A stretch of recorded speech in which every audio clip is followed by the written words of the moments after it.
everyone, welcome to my channel Edutainment Academy. So today our topic is modal auxiliaries. Modal auxiliaries होता है क्या है? Which are supporting verbs. Modal auxiliaries होता है क्या है? Supporting verbs है, जो verbs का support में हम यूज़ करते हैं. For example, shall हो गया, जैसे हम यहाँ पे यहाँ लिख देती हूँ, shall हो गया, should, can, could, may, might, right. और भी हैं जैसे मस्ट, आउट टू और नीड, डेयर. ये सब चीज़ें क्या है?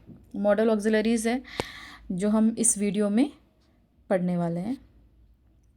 Model auxiliaries are supporting verb. Modal auxiliaries are supporting verb like shall, जो अभी हमने डिस्कस किया था. Modal auxiliaries have 3 specifications. 3 main चीज़ें हैं, जैसे हमने टेंस में डिस्कस किया था ना पिछला वीडियो में. टेंस और पैसिवेशंस में हमने डिस्कस किया था, कुछ रूल्स और कुछ स्ट्रक्चर मैंने बताया था जो ज़रूरी था. अगर आप वो जान लेते तो सेंटेंस कर पाते. जो अगर आपने वो वीडियो देखा नहीं है तो please video to visit my channel और वो वीडियो चेकआउट करें. तो जैसे ठीक उसी तरह यहाँ पे भी 3 स्पेसिफिकेशंस है मॉडल ऑक्सिलरीज का, जो आपको पता होना चाहिए. जैसे modal auxiliaries can not be used alone. So यहाँ पे पहला क्या बोला था, मॉडल ऑक्सिलरीज जो है वो सिर्फ मॉडल ऑक्सिलरीज एक सेंटेंस में यूज़ नहीं कर सकते, उसके साथ में मेन वर्ब्स भी होना चाहिए. They need main verbs to be included. साथ में मेन वर्ब्स हो तभी मॉडल ऑक्सिलरीज आप यूज़ कर पाओगे, वरना सिर्फ एज ए वर्ब उसको यूज़ नहीं कर सकते आप. जैसे एग्जांपल हम देख लेते हैं. I can drive a बुलोकट. सो यहाँ पे जो ड्राइव है ये क्या है? ये मेन वर्ब है, एक्शन वर्ड मेन वर्ब है. तो ये क्या है? ऑक्सिलरी वर्ब है, राइट. तो यहाँ पे मेन वर्ब के साथ में ऑक्सिलरी वर्ब यूज़ हुआ है, ना कि सिर्फ auxiliary verb. I can a बुलोकट क्या होगा? या अगर इसको हम कट कर देंगे, आई कैन ए बुलोकट नहीं हो पाएगा, गलत सेंटेंस. आई कैन ड्राइव, ये मॉडल ऑक्सिलरी के साथ में भी आपको कुछ और चाहिए, तब जाके आप वो कंप्लीट होगा सेंटेंस. जैसे हम सेकंड एग्जांपल देख लेते हैं. We should learn swimming. So यहाँ पे जो स्विमिंग है ये मेन वर्ब है. तो यहाँ पे ये स्विमिंग है, ये वर्ब तो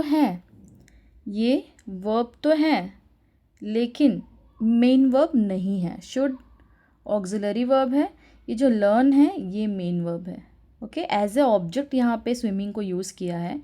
ये वर्ब है और ये जो लर्न है ये मेन वर्ब है, और ये जो शुड है ये ऑक्सिलरी वर्ब है. Okay, next. In present tense, model auxiliaries remain the same for all the form of subject. Present tense में model auxiliary सेम ही रहेगा, कोई भी चाहे कोई भी सब्जेक्ट क्यों ना हो. जैसे कोई भी, जैसे फर्स्ट हो गया ना, यहाँ पे जो सब्जेक्ट है आई यू ही, ये सब सब्जेक्ट है ना. चाहे सब्जेक्ट कुछ भी हो, जो ऑक्सिलरी प्रेजेंट टेंस में, अगर वो प्रेजेंट टेंस है, राइट से पता चला ना आपको ये प्रेजेंट टेंस है, राइट. तो आपको राइट्स देके पता, राइट लिखा है तो इसीलिए आपको पता चले कि प्रेजेंट टेंस है. तो प्रेजेंट टेंस में मॉडल ऑक्सिलरी जो भी है ये सेम ही रहेगा, चाहे इसका सब्जेक्ट कुछ भी हो. अभी नेक्स्ट देख लेते हैं. यहाँ पे आई मे लर्न, यहाँ पे भी सेम आई यू ही लिखा है, लेकिन ये जो है लर्न है ना, ये प्रेजेंट टेंस है. ओके, V1 फॉर्म है. तो यहाँ पे भी क्या यूज़ होगा? प्रेजेंट टेंस का सिंपल मॉडल ऑक्सिलरी ही यूज़ होगा. नेक्स्ट देख लेते हैं. Modal auxiliaries do not have infinitive और participle form. We cannot say और राइट टू शॉल टू, ये सब हम लिख नहीं सकते. To shall, to will, to can, to may etcetera. जैसे यहाँ पे इन्फिनेटिव और पार्टिसिपल फॉर्म कौन सा होता है? ING फॉर्म हो गया, जैसे ED ऐड करना हो गया. ये फॉर्म इसमें आप यूज़ नहीं, मॉडल ऑक्सिलरीज का नहीं होता है. जैसे आप शॉल ING ऐसा यूज़ नहीं कर सकते हो, या फिर टू शॉल ऐसा भी यूज़ नहीं कर सकते हो. कोई सेंटेंस में आप उसके आगे कुछ नहीं, as a modal auxiliary just a word ही आप यूज़ कर सकते हो, ना कि आप उसमें कुछ ऐड ऑन कर सकते हो. Okay, shall is used for first person. अगर शॉल कब यूज़ होता है? फर्स्ट पर्सन के लिए, आई वी. जब शॉल फर्स्ट पर्सन के लिए यूज़ होता है, I we, in simple future tense. Second person क्या है? यू. और थर्ड पर्सन क्या है? ही और शी. तो यहाँ पे जो फर्स्ट पर्सन के लिए, आई वी के लिए, in simple future tense shall कब यूज़ होता है? सिंपल फ्यूचर टेंस में यूज़ होता है फर्स्ट पर्सन के लिए. It shows that work will done in near future, जो दिखाता है कि फ्यूचर में को काम हो चुका है। जैसे हम एग्जांपल देख लेते हैं, आई विल नॉट यहाँ पे इग्नोर करें, फुल स्टॉप तक ही है। We shall discuss this matter tomorrow, तो यहाँ पे कल की बात हो रही है, तो ये क्या है, फ्यूचर टेंस हो गया। तो अब जाके हम फर्स्ट सब्जेक्ट से फर्स्ट पर्सन से आप शॉल यूज़ करोगे। नेक्स्ट हम देख लेते हैं, when shawl is used for second person क्या है, यू है, and third person he she it, ये थर्ड पर्सन है। इट एक्सप्रेसेस, क्या एक्सप्रेस करता है, कमांड एक्सप्रेस करता है, प्रॉमिस एक्सप्रेस करता है, थ्रेट, डिटर्मिनेशन। पता होगा आपको, मीनिंग्स तो पता है ना, कमांड देना, प्रॉमिस करना, या थ्रेट मतलब किसी को धमकी देना, या डिटर्मिनेशन दिखाता है। तो ये सब चीज़ों पे भी आप सेकंड और थर्ड पर्सन में शॉल यूज़ करते हैं। जैसे हम एग्जांपल देख लेते हैं, एग्जांपल यहाँ पे, they shall not go, they shall not go. So यहाँ पे एक कमांड दे रहा है कि बोले जा रहा है कि उन्हें नहीं जाना चाहिए, इट्स ए कमांड, राइट। और दूसरा क्या, he shall be given a medal if he stands first. So यहाँ पे क्या बताया है, एक प्रॉमिस है।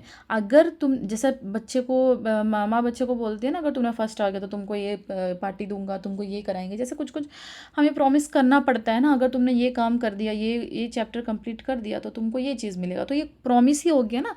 तो ठीक उसी तरह he shall be given a medal, उसे मेडल देना चाहिए अगर प्रॉमिस पूरा, अगर ये फर्स्ट आ गया तो। ही शॉल रिग्रेट दिस, यहाँ पे क्या दिया, थ्रेट दिया है। थ्रेट कैसे, उसे रिग्रेट फील होगा, he shall regret this. You shall apologise, apologise का क्या, डिटर्मिनेशन दिखा रहा है। नेक्स्ट हम देख लेते हैं, shall is use to express और इंडिकेट ए सजेशन, सजेशन के लिए भी शॉल यूज़ करते हैं, टू एक्सप्रेस और इंडिकेट ए सजेशन। जैसे it is too hot, shall I turn on the AC, suggest कर रहे हैं ना, ये बहुत गर्मी हो रही है, क्या मैं एसी ऑन कर दूँ, शॉल, तब भी शॉल यूज़ होता है, मतलब एक सजेशन के लिए भी शॉल यूज़ होता है। Okay, shall we go for a drink, suggest कर रहे हैं ना, आप यहाँ पे कोई ऑर्डर तो नहीं कर रहे। Shall is also used in question tag, question करने के लिए भी। जैसे एग्जाम्पल देख लेते हैं, let's, question tag starts with let's, let's के साथ में भी यहाँ पे क्वेश्चन लेट्स करके आपको यूज़ होगा, कहीं पे भी वहाँ पे शॉल यूज़ होगा। जैसे एग्जांपल देख लेते हैं, let's look at it again, shall we, right, confirm कर रहे हैं। तो क्वेश्चन जो यहाँ पे भी शॉल यूज़ हुआ है, let's go for a walk, shall we. So यहाँ पे भी शैल यूज़ हुआ है। नेक्स्ट विल का हम देख लेते हैं, will is used for the first person for showing determination. Will किस लिए यूज़ करते हैं, फर्स्ट पर्सन के लिए, क्या दिखाने के लिए, डिटर्मिनेशन दिखाने के लिए। जैसे I will do it what ever happens, determination से मैं करके रहूँगा चाहे जो भी हो। ओके, डिटर्मिनेशन बता रहा है ना कि मैं तो ये करके रहूँगा। Okay, no we will not surrender, तो ये भी एक डिटर्मिनेशन है, हम तो मतलब वो करेंगे ही नहीं, तो मतलब खुद का डिटर्मिनेशन बता रहा है ना, आई विल नॉट सरेंडर, मैं वो करूँगा ही नहीं। Will is used with the first person to express promise, threat and willingness. और एक और चीज़ एक्सप्रेस करने के लिए प्रॉमिस, थ्रेड और विलिंगनेस के, वो कैसे, आई विल हेल्प यू, यहाँ पे क्या बता रहे हैं, प्रॉमिस कर रहे हैं ना, मैं तुम्हारी मदद करूँगा, आई विल हेल्प यू। एक और, I will teach him a lesson, ये थ्रेट है ना, मैं उसे ज़रूर उसका सबक सिखाऊंगा, बोलते हैं ना, I will teach him a lesson, तो तब हम थ्रेट देते हैं, तो उसके लिए भी विल यूज़ होता है। We will reach there in time, ये विलिंगनेस है, हमें टाइम पे वहाँ पे पहुँचना है, right. Next, will is used for second and third person in simple future, simple future में विल यूज़ होता है सेकेंड और थर्ड पर्सन। जैसा he will come tomorrow, second person, third person ही है, सेकेंड पर्सन यू है, तो उसके साथ क्या यूज़ हुआ है, will, he will come tomorrow, तो ये सिंपल फ्यूचर है ना, सिंपल फ्यूचर टेंस है। You will pass the examination, okay, ये भी सिंपल फ्यूचर है, सिंपली बता रहा है कि फ्यूचर में होने क्या वाला है, उसके लिए हम क्या यूज़ करेंगे, will. Next, no, do not shall will with unless, do not use, यहाँ पे क्या है, यूज़ आएगा, शॉल और will with unless, unless, until, in case, provided, before, ये सब चीज़ों के साथ में, जैसे बिफोर हो गया, आफ्टर हो गया, एज सुन एज हो गया, इफ़ हो गया, व्हेन हो गया, इसके साथ में आपको शॉल या विल यूज़ नहीं करना है। जैसे एग्जांपल यहाँ पे देख लेते हैं, if you will rest you will feel better, जैसे अभी हमने कहा ना, इफ़ के साथ में विल यूज़ नहीं होगा, तो यहाँ पे विल क्या कर रहा है, तो यहाँ नहीं, ये इनकरेक्ट है। इफ़ यू रेस्ट यहाँ पे यूज़ किया है, नहीं, यू विल फील बेटर, तो यहाँ पे यूज़ हुआ है, it's correct. Okay okay, thank you. ये वीडियो में बहुत बड़ा हो जाएगा, तो मैं दो ही ऑक्सिलरी वर्ब्स में यहाँ पे मैं समझा रही हूँ, बाकी नेक्स्ट वीडियो में समझाऊंगी। Thank you. सब्सक्राइब ज़रूर कर दें चैनल को और लाइक शेयर भी ज़रूर कर दें।